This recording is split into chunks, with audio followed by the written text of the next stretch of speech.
বন্যার্তদের জন্য সেভ বাংলাদেশ নামে যে কনসার্টটা এটা করতে আসলাম। So it's been a long time, আমরা অনেকদিন পর কনসার্ট করছি।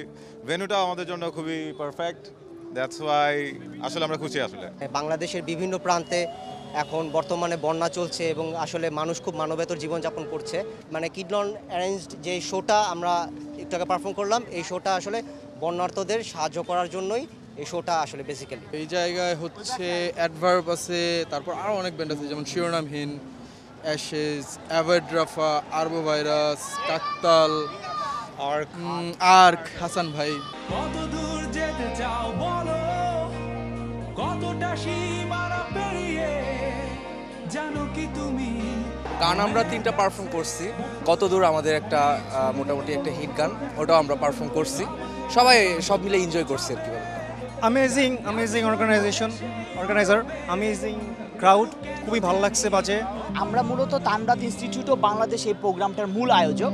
আমাদের প্রোগ্রামটার নাম হলো কিডলন সেভ বাংলাদেশ কনসার্ট 2024। আমরা বেসিক্যালি হলো স্টুডেন্টদেরকে নিয়ে কাজ করি, স্টুডেন্টদের কোকারিকুলাম অ্যাক্টিভিটিস অ্যান্ড ডেভেলপমেন্ট নিয়ে কাজ করি, মূলত ইউথ ডেভেলপমেন্ট নিয়ে।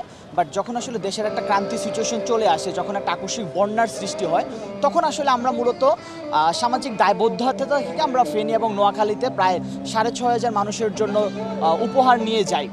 ফেনী এবং নোয়াখালীতে আমরা প্রায় 8 থেকে 12 দিন ছিলাম। নিজে থেকে আসলে ওই এলাকার মানুষজনের সরজমিনে তাদের সাথে যোগাযোগ করি, কথা বলি। তো ওই পরিস্থিতিতে আসলে জানতে পারি যে তাদের আসলে অনেকের কর্মসংস্থান বিলীন হয়ে গিয়েছে, বিভিন্ন ধরনের ক্ষেত খামার, তারপরে হলো পশু পাখি, এগুলো সব কিছু আসলে ধ্বংস হয়ে গিয়েছে বা হলো ভেসে গিয়েছে।